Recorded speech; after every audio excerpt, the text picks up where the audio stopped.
Hello friends, అందరికీ నమస్తే అండి. Welcome to our channel. Andhra Pradesh ప్రభుత్వం డిసెంబర్ నెలలో ఇవ్వబోతున్నటువంటి పెన్షన్లలో 8,190 కొత్త పెన్షన్లను మంజూరు చేయడం జరిగింది. సో ఈ యొక్క 8,190 కొత్త పెన్షన్లు అనేటివి స్పోర్ట్స్ కేటగిరీ కింద మహిళలకైతే ఇవ్వబోతున్నారనమాట. సో డిసెంబర్ నెలలో కూడా ఈ స్పోర్ట్స్ కేటగిరీకి సంబంధించిన పెన్షన్లకు అప్లికేషన్ జరుగుతుంది. ఆ అప్లికేషన్ ఎలా చేసుకోవాలి, దానికి ఏ డాక్యుమెంట్స్ ఇవ్వాలి, అసలు స్పోర్ట్స్ కేటగిరీ కింద ఎలిజిబిలిటీ ఏంటి అనేది నేను మీకు వివరంగా ఈ వీడియోలో చెప్తాను. సో వీడియోని పూర్తిగా చూడండి. సో డిసెంబర్ నెలలో ఇవ్వబోతున్నటువంటి పెన్షన్ల మీద పూర్తి సమాచారం మీకు ఈ వీడియో ద్వారా అయితే తెలుస్తుంది. అలానే మీకు డిస్క్రిప్షన్లో మా యొక్క టెలిగ్రామ్ ఛానల్ యొక్క లింక్ అనేది ప్రొవైడ్ చేస్తున్నాము. సో టెలిగ్రామ్ ఛానల్లో జాయిన్ అవ్వండి. ఎందుకంటే ఏమైనా సమాచారం పెన్షన్లకు సంబంధించి వచ్చినప్పుడు ముందుగా టెలిగ్రామ్ ఛానల్లో ఇన్ఫర్మేషన్ పోస్ట్ చేస్తాను. సో టెలిగ్రామ్ ఛానల్లో జాయిన్ అయ్యేందుకు ట్రై చేయండి. సో లేట్ చేయకుండా టాపిక్లో కనుక వచ్చినట్లయితే ఈ యొక్క ఎన్టీఆర్ భరోసా పెన్షన్లకు సంబంధించి ఉన్నటువంటి ఈ యొక్క డిసెంబర్ నెలకు సంబంధించినటువంటి అప్డేట్స్ అయితే మీరు ఇక్కడ చూసుకోవచ్చు అనమాట. సో ఎన్టీఆర్ భరోసా పెన్షన్ స్కీమ్ కింద డిసెంబర్ నెలలో 63,25,999 మంది లబ్ధిదారులకు రాష్ట్ర ప్రభుత్వము 2,738 కోట్లు విడుదల చేసిందనమాట. రాష్ట్ర సూక్ష్మ చిన్న తరహా పరిశ్రమలు, గ్రామీణ పేదరిక నిర్మూలన, ప్రవాసాంధ్రుల సాదరిక సంబంధాల శాఖ మంత్రి కొండపల్లి శ్రీనివాసరావు గారు తెలియజేశారనమాట. సెల్ఫ్ మంత్రి అనమాట ఈయన. సో ఈయన చెప్పారనమాట. సో ఈ నెలలో నూతనంగా 8,190 పెన్షన్లు మంజూరు చేశామని, ఇందుకోసం అదనంగా 3.28 కోట్లు అదనంగా ఖర్చు చేస్తున్నామని మంత్రి అయితే తెలియజేశారు. ఈ ఆర్థిక సంవత్సరం ఇప్పటి వరకు 21,280 కోట్లు పెన్షన్ల లబ్ధిదారులకు డబ్బుల రూపంలో అయితే అందించాము, పెన్షన్ల పంపిణీ అయితే చేశామని చెప్పారనమాట. అలానే ఇక్కడ మీరు చూసుకున్నట్లయితే డిసెంబర్ 1వ తేదీన రాష్ట్ర ముఖ్యమంత్రి చంద్రబాబు నాయుడు గారు ఏలూరు జిల్లా ఉంగుటూరు మండలం గోపాలపురం గ్రామం సచివాలయం పరిధిలో సామాజిక పెన్షన్ల పంపిణీ కార్యక్రమంలో పాల్గొని లబ్ధిదారులకు పెన్షన్ మొత్తాన్ని అందజేస్తామని చెప్పారనమాట. సో రాష్ట్రంలోని గ్రామ వార్డు సచివాలయం సిబ్బంది పింఛన్దారుల ఇంటి వద్దనే పింఛన్ పంపిణీ చేస్తారని మంత్రి కొండపల్లి శ్రీనివాసరావు గారు అయితే పేర్కొనడం జరిగింది. సో కాబట్టి పెన్షన్ డిస్ట్రిబ్యూషన్ అనేది మనకు ముఖ్యంగా డిసెంబర్ 1 మరియు 2 తేదీల్లో అయితే జరుగుతుందన్నమాట. సో సచివాలయం స్టాఫ్ అయితే మన యొక్క ఇంటి దగ్గరికి వచ్చి పెన్షన్ డిస్ట్రిబ్యూషన్ అయితే చేస్తారు. ఇక్కడ కొత్తగా 8,190 పెన్షన్లు అనేటివి స్పోర్ట్స్ కేటగిరీ కింద అయితే శాంక్షన్ కావడం జరిగిందనమాట. యాక్చువల్గా ఇవి ప్రతి నెల కూడా స్పోర్ట్స్ కేటగిరీ కింద అయితే పెన్షన్లను ప్రభుత్వం రిలీజ్ చేస్తూనే ఉంటుంది. సో అవి డైరెక్ట్గా మీకు సచివాలయం స్టాఫే అప్లికేషన్ అనేది చేస్తారనమాట. మీ యొక్క సచివాలయం పరిధిలో ఉన్నటువంటి డిజిటల్ అసిస్టెంట్ లేదా మీ యొక్క వార్డ్ వెల్ఫేర్ ఎడ్యుకేషనల్ అసిస్టెంట్ ఉంటారనమాట. సో వారు ద్వారా కూడా మీకు అప్లికేషన్స్ అనేటివి జరుగుతాయండి.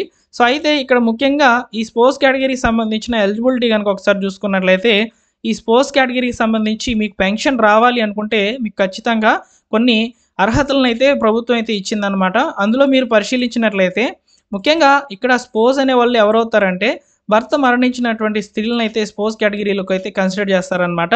సో అయితే ఇక్కడ భర్త మరణించినప్పుడు ఆ భర్త ఎవరైతే పెన్షన్ పొందుతూ ఉన్నారో, ఓకేనా, సో పెన్షన్ పొందుతూ ఉన్నటువంటి భర్త మరణించినట్లయితే సో భార్య కనుక ఉండినట్లయితే వాళ్ళకి స్పోర్ట్స్ కేటగిరీ కింద పెన్షన్లను ప్రభుత్వం అయితే ఇస్తూ ఉందన్నమాట.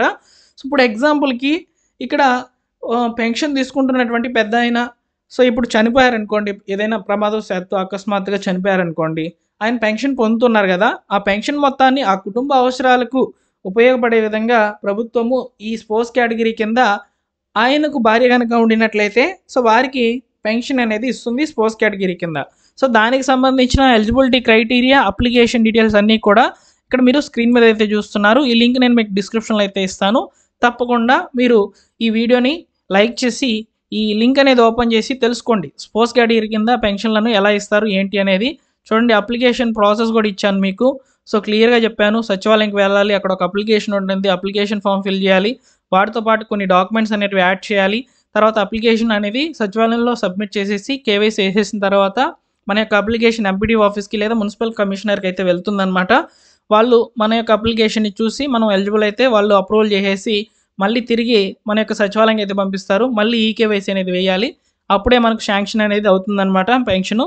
సో ఈ ప్రాసెస్ అంతా కూడా డిసెంబర్ నెలలో కూడా జరుగుతాయన్నమాట. స్పోర్ట్స్ కేటగిరీ కింద ఎవరైతే పెన్షన్ పొందేటువంటి పెద్ద ఆయన చనిపోయినట్లయితే, ఆయన కనుక భార్య కనుక ఉన్నట్లయితే సో పెన్షన్ అమౌంట్ అనేది భార్య పేరు మీదకి అయితే ట్రాన్స్ఫర్ చేస్తారనమాట స్పోర్ట్స్ కేటగిరీ కింద. సో ఇక్కడ రిక్వైర్డ్ డాక్యుమెంట్స్ కనుక చూసుకున్నట్లయితే మీకు అప్లికేషన్ ఫామ్ కంపల్సరీగా ఇస్తారనమాట. సచివాలయంలో అప్లికేషన్ ఫామ్ అనేది మీరు తీసుకోవాలి. దాంట్లో రిక్వైర్మెంట్స్ అన్నీ కూడా ఉంటాయి, అవన్నీ కూడా ఫిల్ చేయాలి. ఫిల్ చేసిన తర్వాత దానికి ఒక పాస్పోర్ట్ సైజ్ ఫోటో అనేది యాడ్ చేయాలి. తర్వాత ఆధార్ కార్డు, రేషన్ కార్డు, వీలైతే ఫ్యామిలీ మెంబర్ సర్టిఫికేటు, భర్త మరణించితేనే కదా మనకి ఇక్కడ ఈ పెన్షన్ అనేది స్పోర్ట్స్ కేటగిరీ కింద వస్తుంది కాబట్టి, సో భర్త మరణించినటువంటి డెత్ సర్టిఫికేటు, భర్త పెన్షన్ ఐడి, అదేవిధంగా భర్త ఆధార్ కార్డు, మొబైల్ నెంబర్, ఇవన్నీ కూడా రిక్వైర్మెంట్ ఉన్నాయన్నమాట డాక్యుమెంట్స్లలో. ఇవన్నీ కూడా తీసుకొని వెళ్ళాలి. ఒకసారి చూడండి అప్లికేషన్ మాన్యువల్ ఎలా ఉంటుంది, సర్క్యులర్ అనేది ఏ విధంగా ఉంది, అప్లికేషన్ ఫామ్ కూడా చూసుకోవచ్చు అనమాట. మీకు ఇక్కడ డౌన్లోడ్ చేసి చూపిస్తాను అప్లికేషన్ ఫామ్ ఎలా ఉంటుంది అనేది. సో సింపుల్గా చూసుకున్నట్లయితే అప్లికేషన్ ఫామ్ ఇలా ఉంటుంది అనమాట. ఈ అప్లికేషన్ ఫామ్ని మీరు డౌన్లోడ్ చేసుకోవచ్చు, మీ సచివాలయంలో సబ్మిట్ చేయవచ్చు. స్పోర్ట్స్ కేటగిరీ కింద మీరు ఎలిజిబుల్ అయినట్లయితే. స్పోర్ట్స్ కేటగిరీ కింద ఎలిజిబుల్ అయ్యే వాళ్ళు ఎవరంటే ఆల్రెడీ భర్త పెన్షన్ అనేది పొందుతూ ఆయన చనిపోయినట్లయితే స్పోర్ట్స్ కేటగిరీ కింద పెన్షన్లను యాడ్ చేస్తుంది ప్రభుత్వం. సో ఇలా అనమాట ఈ 8,190 మందికి అయితే డిసెంబర్లో అయితే ప్రభుత్వం అయితే ఇవ్వనుంది కొత్త పెన్షన్ల కింద. సో మరిన్ని వీడియోస్తో వస్తాను మీ ముందుకు పెన్షన్కి సంబంధించిన అప్డేట్స్తో. తప్పకుండా మీరు మన ఛానల్ని సబ్స్క్రైబ్ చేసుకోండి. Thank you for watching.